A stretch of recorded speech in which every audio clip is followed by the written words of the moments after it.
Ya, kasus ini sangat miris ya kalau sebenarnya kita lihat ya. Mungkin ini menjadi pelajaran untuk semua orang tua harus berhati-hati dengan anak kita mungkin bermain atau nggak berkawan atau bergaul sama siapa saja agar bisa diawasi. Karena kita nggak tahu nih pergaulan sekarang ini memang luas sekali. Entah Betul. itu kita kadang-kadang iseng melihat aplikasi, ada ajakan atau nggak mungkin ada tawaran. We'll never know ya. Betul sekali, apalagi kan kasus ini anak di bawah umur, jadi memang harus berada di pengawasan orang tua. Tapi yang lebih penting lagi mungkin kepada aparat penegak hukum ya, Yes. harus rutin melakukan razia di tempat-tempat yang rawan prostitusi. Ini Setuju. untuk meminimalisir nih adanya anak-anak di bawah umur yang mungkin terlibat, tanpa Iya. sengaja terlibat dengan praktek-praktek yang memang menyerempet pada prostitusi ataupun perdagangan manusia. Dan semoga kasus ini bisa segera diusut sampai ke akar-akarnya Iya. dan para korban bisa mendapatkan pembinaan terutama psikologis. Setuju banget. Baik, kita ke informasi selanjutnya di mana dari hasil olah TKP, polisi menyebutkan penyebab rumah seorang anggota polisi meledak di Kabupaten Mojokerto, Jawa Timur akibat bahan petasan yang ditemukan di dalam kamar pemilik rumah.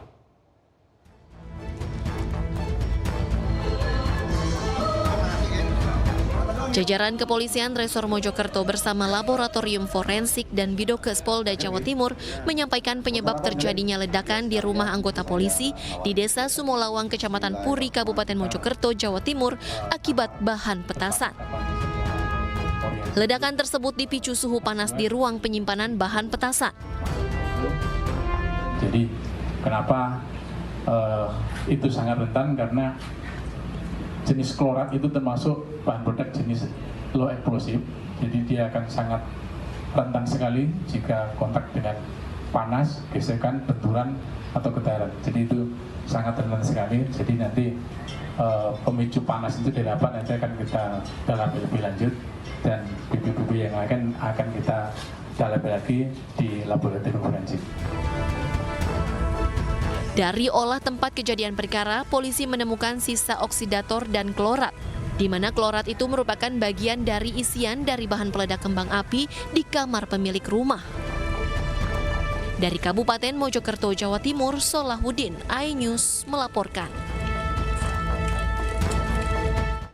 Sementara itu pemirsa, status Aibda Maryudi, pemilik rumah yang meledak di Kabupaten Mojokerto dan menewaskan 2 orang tersebut masih menjadi saksi. Ya, meski demikian Kapolres Mojokerto akan menindak tegas anggotanya jika terbukti melanggar hukum.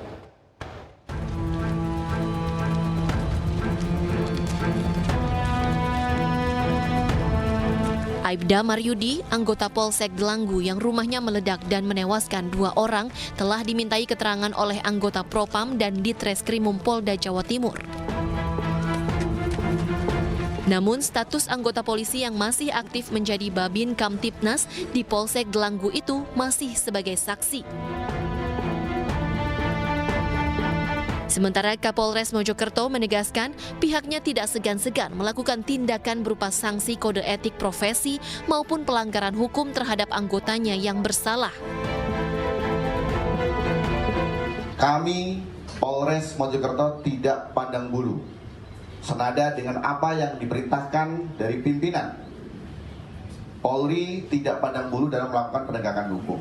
Kalau itu memang terbukti kelalaian anggota Polri, kami akan tindak tegas, baik itu secara peradilan umum ataupun kode etik profesi Polri. Ihram menambahkan kasus ledakan rumah ini telah ditangani oleh Bid Propam dan Ditreskrimum Polda Jawa Timur. Dari Kabupaten Mojokerto, Jawa Timur, Solahuddin, iNews melaporkan. Bisa sehari pasca ledakan rumah milik polisi di Desa Sumolawang, Kecamatan Puri, Kabupaten Mojokerto, warga yang terdampak mulai bersihkan rumah. Nah, warga bergotong royong membersihkan jalanan dari puing-puing material bangunan.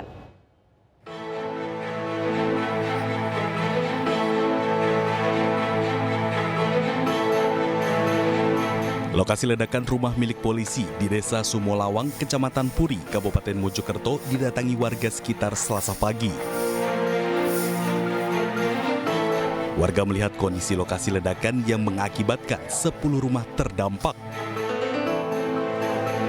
Warga bahu-membahu membersihkan puing-puing bekas ledakan baik yang ada di jalan maupun di dalam rumah. Hingga kini 3 rumah yang bersebelahan dengan rumah Aibtu Maryudi, anggota Polsek Delanggu, belum bisa ditempati.